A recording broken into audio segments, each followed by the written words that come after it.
Keteladanan dalam masyarakat. Tema kedua. D. Menulis cerita sejarah pribadi. Kompetensi inti. Memahami, menerapkan, menganalisis, dan mengevaluasi tentang pengetahuan. Faktual, konseptual, operasional dasar, dan metakognitif sesuai dengan bidang dan lingkup kajian bahasa Indonesia.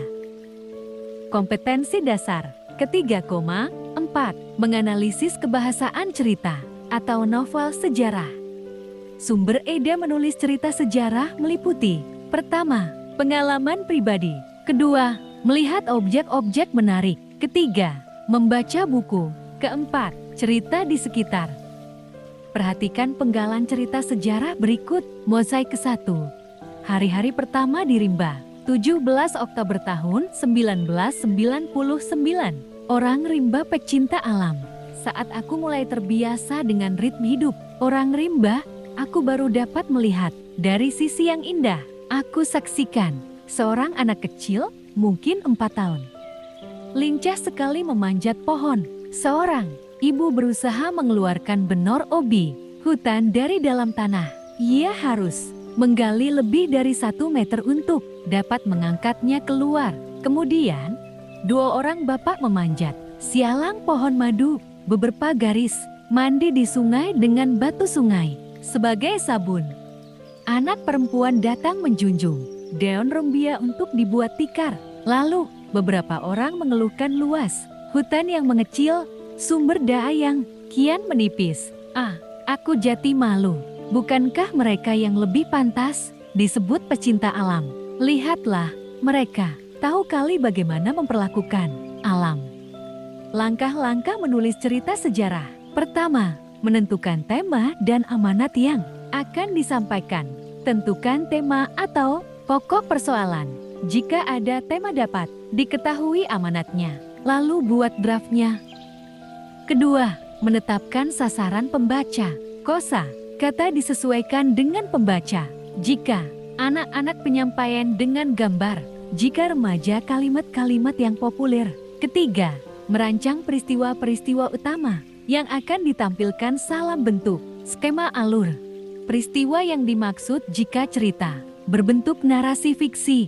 Jika cerita bentuk sejarah fakta, peristiwa itu langsung dianalisis dengan runtut. Keempat, membagi peristiwa utama ke dalam bagian awal, perkembangan, dan akhir cerita. Peristiwa utama dipaparkan di bagian awal, perkembangan, dan akhir cerita. Bagian awal pemaparan, bagian perkembangan terlihat konflik, bagian akhir hikmah cerita yang harus diteladani. Kelima, merinci peristiwa-peristiwa utama ke dalam detail-detail peristiwa sebagai pendukung cerita. Peristiwa utama dijelaskan dengan bagian pendukung cerita. Penjelasan itu bagian pokok lebih detail. Contoh dan gambar dapat dicantumkan. Keenam, menyusun tokoh dan perwatakan. Latar dan sudut pandang tokoh perlu ditentukan, mulai dari nama tokoh, perwatakan, sampai dukungan cerita yang tampilkan. Ketujuh, memahami ejaan bahasa Indonesia. Ebi dan menerapkannya. Ejaan memang harus dipahami oleh setiap penulis. Struktur kalimat dan tanda baca mempengaruhi makna teks cerita. Kedelapan, menyusun kalimat-kalimat dalam bentuk paragraf. Kalimat dari draft disusun menjadi paragraf.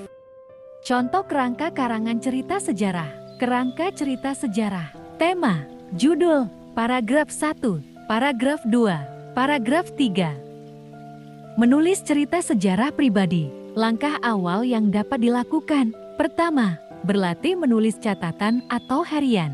Kedua, biografi. Ketiga, autobiografi. Keempat, memoir. Contoh catatan harian.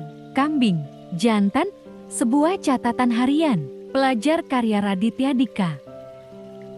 Biografi adalah beberapa kalimat atau wacana atau teks atau buku yang menjelaskan fakta kehidupan seseorang, peran pentingnya, seorang tokoh yang ditulis oleh orang lain.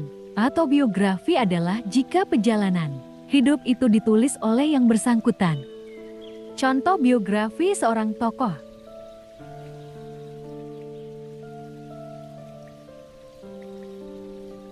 Contoh autobiografi. Untuk Negeriku.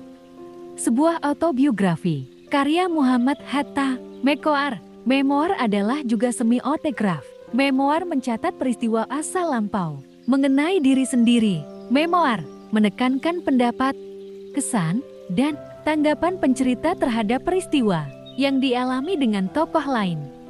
Memoir dibuat sebagai pengingat peristiwa yang dialami. Kejujuran, keaslian cerita menjadi hal yang sangat penting dalam karya ini. Contoh, Habibie dan Ainun karya B. J. Habibie. Evaluasi. Pertama, sebutkan 8 langkah-langkah menulis cerita sejarah. Kedua, menulis sejarah pribadi ada 4. Sebutkan. Ketiga, sebutkan 4 sumber penulisan cerita sejarah yang Anda ketahui. Keempat, sebutkan teknik penulisan cerita sejarah. Kelima, jelaskan perbedaan biografi dan autobiografi.